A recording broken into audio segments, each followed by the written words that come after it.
Ji, ada yang mau ditanya ke Abi nggak? Terkait dosa atau Terkait dosa. Karena sebetulnya gini, tadi kan itu dosa, itu kan angkuh itu baru dosa iblis, Bi. Iya. Kalau dosa manusia, itu dosa pertama manusia apa, Bi? Iri hati dan sangka buruk. Itu pembunuhan yang terjadi antara Qabil dan Habil. Dua saudara ini, itu lahirnya karena pertama iri hati sebenarnya. Kenapa korban yang diberikannya, yang dipersembahkannya kepada Tuhan itu diterima Tuhan, sedangkan korban yang dipersembahkan oleh Qabil itu ditolak Tuhan. Sebenarnya penolakan itu didasarkan oleh keikhlasan masing-masing. Yang ini ikhlas memberi, berkorban, yang ini tidak ikhlas. Maka Tuhan menerima yang ini, menolak yang ini. Nah, sewaktu ditolak itu, timbullah dengki, iri hati, sangka buruk terhadap Tuhan. Maka itu. Dosa pertama manusia, buruk sangka pada Tuhan, iri hati. Buruk sangka itu juga kita lihat nanti sebelum terjadinya pembunuhan ini, itu Adam buruk sangka pada Tuhan. Bagaimana itu? Iblis datang kepadanya berkata begini, "Hei, Tuhan tidak melarang kamu memakan buah huldi itu, kecuali di surga." Saat di surga. Itu kecuali karena Tuhan tidak mau kamu jadi malaikat atau tidak mau kamu hidup abadi. Termakan, dia buruk sangka pada Tuhan. Tuhan ini kalau begitu tidak mau baik sama saya. Nah, buruk sangka ini asal usul. Kemudian lahir iri hati. Nah, kenapa dia diberi saya tidak? Itu ada buruk sangka kepada Tuhan juga, tapi benihnya itu tadi dari sini. Jadi agama mengajarkan kita untuk berbaik sangka pada orang. Berbaik sangka pada Tuhan. Carilah alasan untuk membenarkan tindakan orang yang Anda nilai salah. Cari alasan, mengapa begitu? Oh, dia angkuh betul ya pada saya. Dia lihat saya dia tidak tegur saya. Cari alasannya. Boleh jadi dia lagi bingung. Boleh jadi dia lagi kesusahan. Boleh jadi dia tidak lihat Anda. Carikan alasan pembenaran supaya tidak buruk sangka. Kalau Anda tidak menemukannya, tuduhlah diri Anda bahwa saya tidak mampu menemukannya. Sebenarnya ada. Itu jadi kalau kita hilangkan buruk sangka ini, hidup akan harmonis. Kita selalu memandang seseorang itu dengan pandangan positif. Nah, ini dosa. Itu dosa. Apalagi terhadap Tuhan. Kalaupun ada buruk sangka itu, jangan cetuskan keluar. Jangan wujudkan dalam kehidupan nyata. Karena memang sangat sulit itu. Sulit, Bi, kita kalau harus selalu husnuzon, kan apalagi pergaulan manusia begitu ya, Bi. Betul. Kerap kali kita kemudian ya akhirnya suudzon sama orang karena melihat sehari-hari interaksi dan sebagainya, paling susah tuh berbaik sangka, Bi. Betul. Iya nggak sih, Ji? Apa gue doang ya? Ya, ada. Ntar, dengerin Panji. Iya nggak, susah kan kita berbaik sangka sama orang? Betul. Cuman kalau saya, Abi dan Nana, lebih berusaha untuk berbaik sangka sama orang karena saya sering jadi korban buruk sangka orang gitu. Jadi karena saya sering ada di posisi orang suudzon sama saya mencoba untuk ketika orang lain saya coba husnuzon karena saya pernah ngerasain jadi korban suudzon gitu. Itu sih yang saya coba untuk usahakan. Saya ingin tambahkan dalam perkembangannya setelah masyarakat ini jauh atau sudah sering terjadi keburukan-keburukan, ada rumus.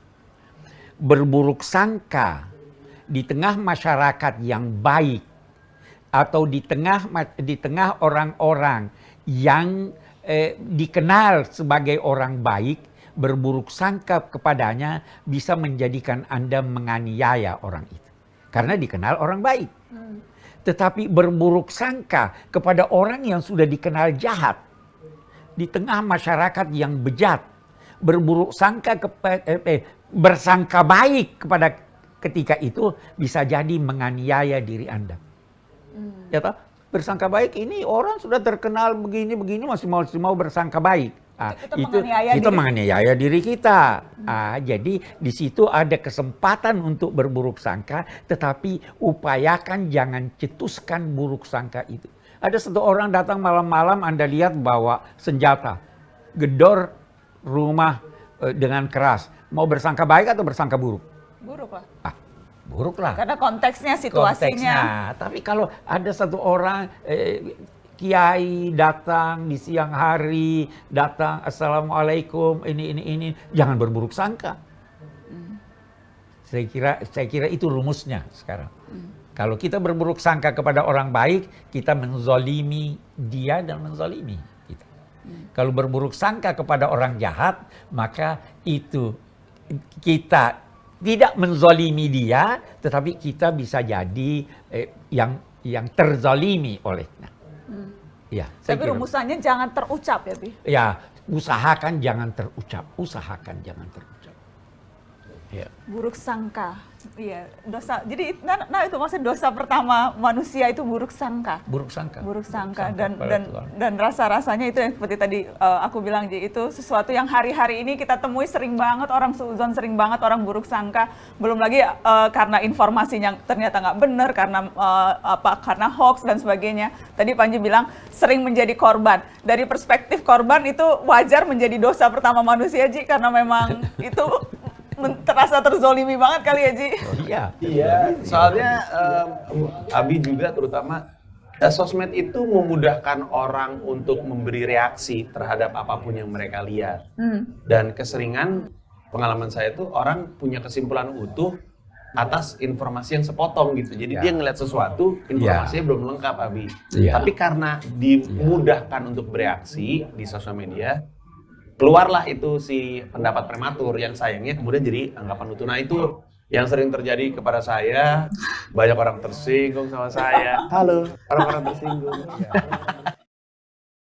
Karena itu sebelum mencetuskan buruk sangka itu keluar, upayakan melakukan check and recheck, tabayun.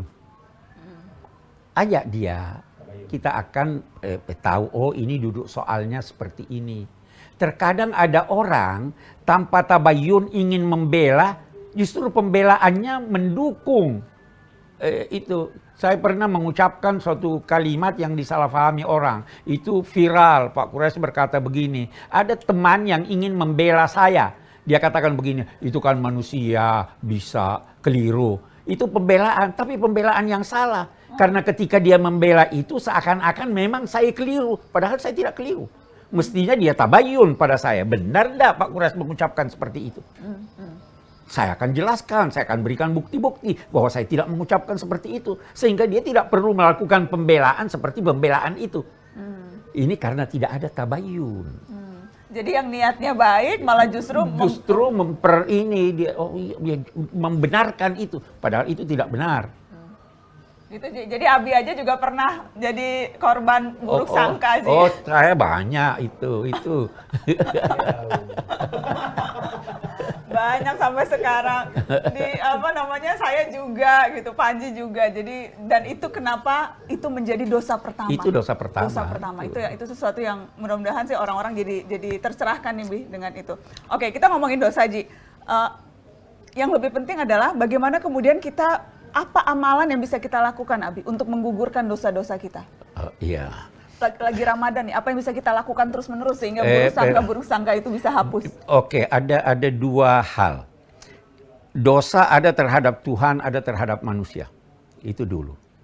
Dosa ada dosa besar, ada dosa kecil. Nah, dosa terhadap Tuhan itu terhapus dengan memohon ampun kepadanya, menyesali apa yang telah kita lakukan, dan bertekad tidak mengulanginya. Itu kepada Tuhan. Itu insya Allah terampuni. Tuhan Maha Pengampun. Sehingga ada dosa-dosa yang diampuninya hanya karena Anda telah berbuat baik. Seorang datang pada Nabi, wahai Nabi, saya melakukan dosa ini, jatuhi saya hukuman dan sebagainya. Nabi terdiam. Habis salat, dia datang lagi pada Nabi, wahai Nabi, saya melakukan ini. Nabi bertanya, kamu tadi salat bersama kita atau tidak? Dia jawab, salah, sudah diampuni dosamu. Karena itu Nabi berpesan, kalau kamu berdosa, melakukan suatu kejahatan, ikutkan dosa itu, yakni lakukan setelah dosa itu kebaikan. Niscaya itu dapat terampuni. Dengan berdosa terhadap Tuhan, Tuhan mengampuni banyak hal tanpa Anda bermohon. Karena pemurahnya Allah. Karena kemurahan. Bahkan kalau Anda menyesal, bermohon, maka perbuatan dosa Anda itu diganti Allah dengan kebaikan. Dihapus, saya sekarang berdosa, mohon maaf, dihapus. Masih mohon maaf lagi, mau dihapus sudah terhapus. Jadi bagaimana jadinya? Kasih dia ganjaran.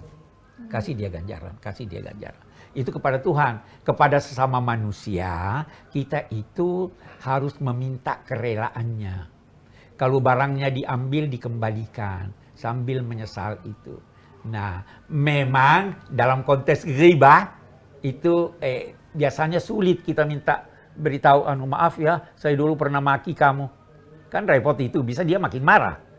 Maka bagaimana caranya? Sebut-sebutlah kebaikannya di hadapan orang lain. Katakanlah, walaupun dia tidak harus dengar, katakanlah, saya dulu itu pernah salah paham pada si A. Saya pikir dia kikir, ternyata sebenarnya dia itu amat pemurah. Ini salah satu cara untuk menghapus dosa kita dengan sesama manusia tanpa harus berhadapan dengan yang bersangkutan. Jadi itu cara-cara yang diajarkan agama. Itu antara lain. Gimana, Ji? Ya, itu menarik sekali. Saya jadi, boleh nanya nggak, Nana?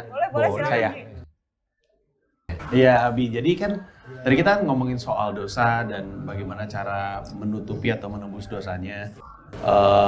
Saya tuh ada masalah dalam hidup. Ketika saya sekiranya habis berbuat sesuatu yang salah, dosa, saya bilang, aduh, gue habis bikin dosa nih. Saya tutupin dengan amal gitu. Jadinya kayak berhitung. Habis bikin salah, bikin benar gitu. Sampai satu hari saya pikir, tapi siapa yang tahu apa yang saya lakukan itu berpahala gitu. Siapa yang tahu apa yang saya tadi lakukan untuk nutupin dosa itu benar gitu. Dipikir-pikir, siapa juga yang tahu apa yang saya lakukan itu benar-benar dosa atau enggak, karena tergantung konteksnya, dan saya atau manusia-manusia lain kan bukan Allah gitu, bukan saya yang menentukan ini dosa dan ini pahala walaupun ada panduannya. Akhirnya sekarang saya hidupnya udahlah, saya jalanin yang saya rasa benar aja deh gitu. Kalau misalkan ternyata dosa, ya udah kita terima. Kalau misalkan ternyata pahala, ya alhamdulillah. Dan nanti tunggu aja hasil akhirnya, nggak usah berhitung, nggak usah terlalu matematis gitu terhadap dosa dan pahala. Kita jalani hidup yang kita tahu benar, ikutin panduannya juga yang ada di Al-Quran. Habis itu udah. Gitu. Cuman saya nggak tahu ini benar nggak sih untuk tidak terlalu berhitung, atau sebaiknya berhitung, atau malah sebaiknya emang benar jangan berhitung. Nah itu tuh habis saya suka bingung. Pahala dan dosa ini sesuatu yang mesti kita timbang-timbang atau kita hitung-hitung atau nggak usah gitu? Iya, saya kira tidak harus kita timbang-timbang, ya. Yang pertama bersangka baik pada Tuhan. Ini, saya sudah bersalah, saya sudah berusaha untuk menutupi kesalahan saya dan sebagainya. Apakah ini diterima atau tidak? Itu kan yang timbul dalam hati. Sangka baik pada Tuhan. Tetapi jangan sampai sangka baik kepada Tuhan itu mengakibatkan Anda menggampangkan. Ya toh, udah kan Tuhan maha pemaaf, saya sudah ini. Jangan sampai sangka baik itu menjadikan menggampangkan. Tetapi jangan juga ketiadaan sangka baik ini menjadikan Anda berputus asa. Itu jadi ada keseimbangan antara sangka baik dan kehati-hatian. Kalau sangka baik terus-menerus, udah Tuhan kan maha pengampun. Dia tidak butuh, udahlah kita lakukan dosa aja, Tuhan kan maha pengampun. Nah, itu sangka baik yang menggampangkan. Tapi, wah saya tidak akan dimaafkan nih, saya punya dosa begini nih, dan sebagainya, dan sebagainya. Terhambat Anda berprestasi karena berpikir tentang itu. Nah, di sini kita perlu kehati-hatian, tetapi tidak mengakibatkan sesuatu yang merugikan.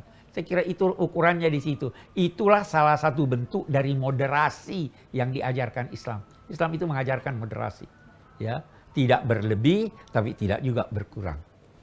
Kira-kira begitu ya. Tapi hitung-hitungan dosa dan pahala itu seberapa kita harus concern, Bi? Seberapa kemudian harus, tadi ukurannya Panji, ini dosa, pahala, apa kita serahkan ke Allah yang menilai atau gimana? Ya, saya tidak cenderung berhitung dengan Tuhan. Hitungan saya terbatas, ya kan? Oh, saya lakukan ini dapat sekian dosa. Tuhan Maha Pemurah.